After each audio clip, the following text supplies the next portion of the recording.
안녕하세요. 조용히 쌓는 부입니다. 여러분은 연금 IRP나 ISA에서 자산을 어떻게 배분하고 계신가요? 주식만 담기엔 위험하지 않나? 은퇴 직전에 폭락하면 어떡하지? 이런 고민 누구나 한 번쯤은 해보셨을 겁니다. 그런데 저는 지금도 채권과 현금은 최소한만 가지고 나머지는 거의 전부 주식에 담고 있습니다. 왜 이렇게 공격적으로 가져가는 걸까요? 오늘은 그 이유를 하나하나 풀어보려 합니다. 끝까지 보시면 상황별 자산 배분 체크리스트를 정리해 드릴 테니 참고해 보시면 좋겠습니다. 그리고 앞으로도 이런 장기 투자 이야기를 놓치지 않고 받아보시려면 구독과 좋아요 눌러주시면 함께 할 수 있습니다. 주식 비중을 크게 가져가는 이유부터 말씀드릴게요. 투자를 길게 바라본다면 결국 가장 중요한 건 복리 효과입니다. 주식은 단기적으로 요동치지만 장기적으로는 성장률이 높습니다. 인출하기 전까지는 주식 비중을 극대화하는 것이 복리 효과를 가장 크게 키워줍니다. 예를 들어 매달 일정 금액을 꾸준히 투자한다고 해볼까요? 주가가 떨어질 때는 더 많은 주식을 살 수 있습니다.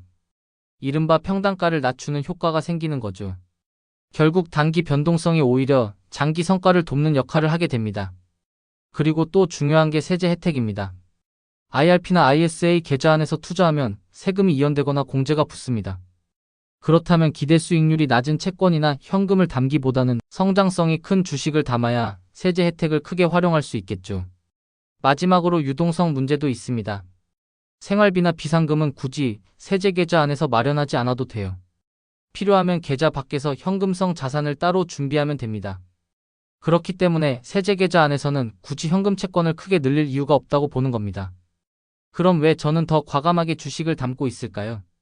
바로 DB형 퇴직금 때문입니다. DB, 즉 확정급여형 퇴직연금은 말 그대로 은퇴 이후 받을 금액이 미리 정해져 있습니다.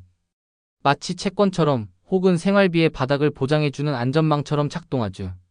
이걸 연금 형태로 받으면 매달 일정 금액이 나오니까 최소한의 생활비는 시장 상황과 상관없이 확보됩니다. 설령 주식시장이 크게 흔들려도 기본적인 생활은 보장되는 겁니다. 일시금으로 받더라도 그 자체가 안전자산 역할을 합니다. 즉, DB형 퇴직금은 은퇴 포트폴리오 안에서 채권과 같은 역할을 대신해주고 있다는 거예요.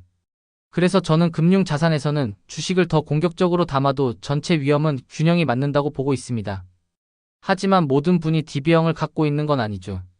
만약 DB가 없다면 얘기가 달라집니다. 스스로 안전판을 준비해야 합니다.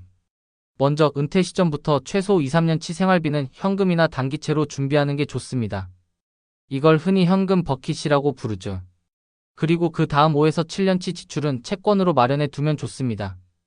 이렇게 하면 은퇴 초반 몇 년 동안 시장이 흔들려도 안정적으로 생활비를 쓸 수 있습니다. 나머지는 장기 성장을 위해 주식으로 채우는 거죠. 즉, DB가 없는 경우라면 직접 안전자산 버킷을 만들어서 시장 충격을 흡수할 쿠션을 두텁게 갖춰야 합니다. 여기서 한번 정리해 볼까요?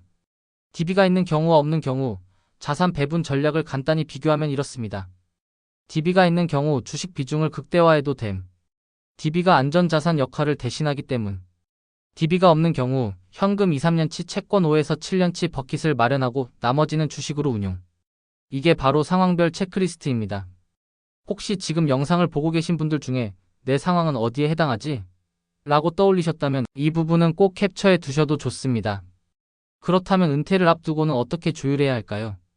은퇴는 끝이 아니라 새로운 시작입니다. 앞으로 20에서 30년 어쩌면 그 이상을 준비해야 하는데 그 긴 여정을 감당할 자산은 결국 주식에서 나옵니다. 다만 퇴직 직전 몇 년은 조율이 필요합니다. 예를 들어 이런 식입니다. 은퇴 10년 전 주식 비중을 80%까지 가져가도 괜찮음. 은퇴 3년 전 현금 단기채 버킷을 조금씩 쌓아가기 시작. 은퇴 시점 주식은 55%, 채권 현금은 45% 수준으로 조정. 이렇게 하면 폭락장이 오더라도 은퇴를 미루거나 지출을 줄이는 유연성을 발휘할 수 있습니다. 제가 강조하고 싶은 건 DB형 퇴직금이 있느냐 없느냐에 따라 전략이 완전히 달라진다는 점이에요. DB가 있는 분들은 이미 안전판이 깔려 있으니 주식 비중을 더 높일 수 있습니다. 하지만 DB가 없는 분들은 스스로 현금과 채권 버킷을 마련해야 합니다. 결국 자산 배분은 내게 어떤 안전판이 이미 주어져 있는가를 먼저 따져본 뒤에 결정해야 한다는 겁니다. 오늘 이야기 정리해 보겠습니다. 저는 DB형 퇴직금 덕분에 금융자산에서 주식 비중을 최대한 끌어올릴 수 있었습니다. 하지만 DB가 없는 분들에게 똑같은 전략을 권할 수는 없습니다. 누군가는 DB가 채권 역할을 대신해주고 또 다른 누군가는 직접 채권과 현금을 준비해야 하기 때문입니다. 여러분도 본인의 상황에 맞춰서 안전 자산과 성장 자산의 균형을 어떻게 가져갈지 고민해 보시면 좋겠습니다. 조용히 쌓는 부, 마음이 편안해지는 투자 이야기. 이 영상이 도움이 되셨다면 구독과 좋아요로 함께 해주세요. 여러분의 투자 여정에 작은 힘이 되겠습니다. 오늘 내용은 정보 전달을 위한 일반적인 내용입니다. 최종 판단과 책임은 투자자 본인에게 있습니다. 오늘도 조용히 쌓는 부와 함께 해주셔서 고맙습니다.